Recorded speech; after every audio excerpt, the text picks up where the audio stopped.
This is my quick betting breakdown for UFC 323 tomorrow night. Starting off with my parlay pieces. I like Jalen Turner on the money line first up.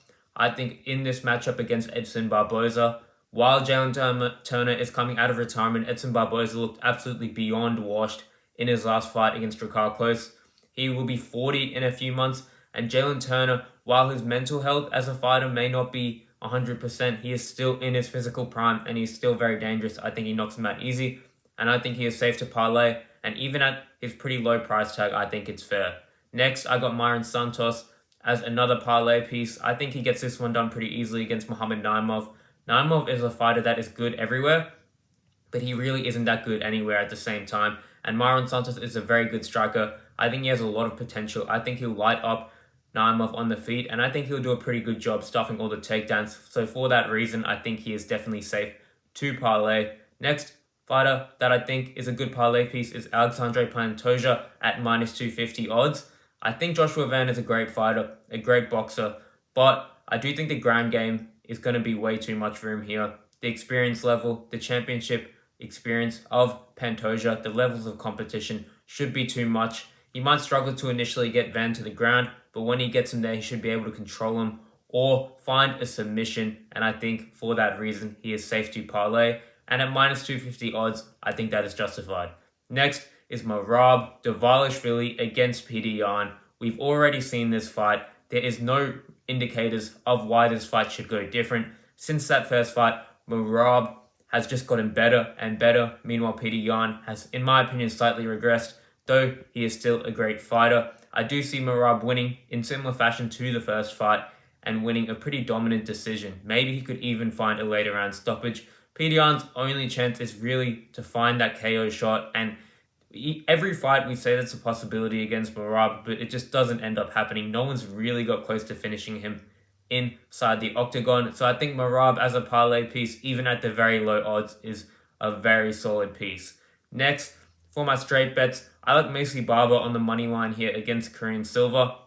I think she gets this one done pretty easily. I think even though in her last fight, which she was scheduled against Erin Blanchfield, and she pulled out due to her seizures right before the fight, that is a very bad sign. I'm going to assume that she is in better shape here, and I think besides that, she is just a way better fighter than Silva. We've seen Silva struggle in her last fight. A lot of people thought that was a robbery. I don't personally think it was, but that's against Dione Barboza, who was much lower level. She also lost to Viviane Araujo, and since her early fights in the UFC, when she's took a step up in competition, she really hasn't looked that good when her opponents provide resistance against her. She definitely wilts, and I think Macy Barber's very tough. She's very aggressive, and I think she's better on the feet here, and I also think she's a better grappler. So at minus 200, I think she's a good straight bet here on the money line. Next is Brandon Moreno, who is currently a plus 110 underdog, and I like him in this fight. He has the experience advantage.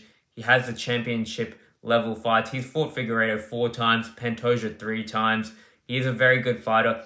And Tatsuro Taira is someone I am very high on, but Brandon Moreno's grappling defense is very good. I trust him to survive if he gets himself in a bad position, and I think he can scramble up to the feet where he can outstrike Tatsuro Taira, especially if he starts to overwhelm him with volume. So for that reason, I think Moreno as a straight bet is definitely a good play here. Now for my high odds bets and prop bets, I like Henry Cejudo on the money line. I know Peyton Talbot's extremely big. He's powerful. He has a lot of aura and presence in the octagon. But Henry Cejudo, in his last fight against Song Yadong, he showed to me that he's still got it. He's still pretty quick on the feet. He can wrestle. I don't think he's going to go out here and maul Peyton Talbot. He's not as good as a control grappler as Rani Barcelos, but he can at least take him down. And I think on the feet, he can actually have some success here. So if he mixes in the grappling along with his striking, I could see him getting this one done. And at plus 230, I have to play him at those odds. Next, Turner in round 1. We've already said Turner money line as a parlay piece, but I think he gets it done in round 1. Barboza's defense isn't there. His chin's not there. He's very old, and I think Turner's a very dangerous guy, and I think we're going to see one of the early days performances of Jalen Turner, where he finishes this one in round 1. Next is going to be Terrence McKinney in round 1. Now, this is going to be pretty high odds, but Terrence McKinney always goes out guns blazing in round 1, and he's pretty much round 1 or bust. And I think he could probably take Chris Duncan down on the ground. And we have seen Chris Duncan get finished up in round 1 and get ran through by Manuel Torres. And I do think Terrence McKinney should be able to potentially be able to take him down in round 1. And from there, he could be able to finish Chris Duncan.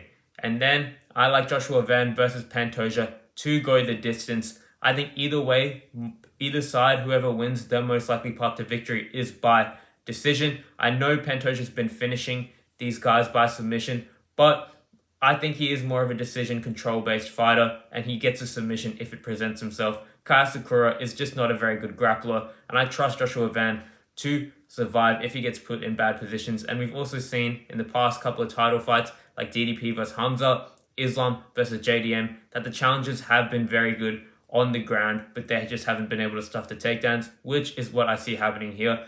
Now, these are just a quick rundown of some of the bets I'm placing for this card. If you want all of my bets, click the Discord link in bio and let's make you some money. Let's go.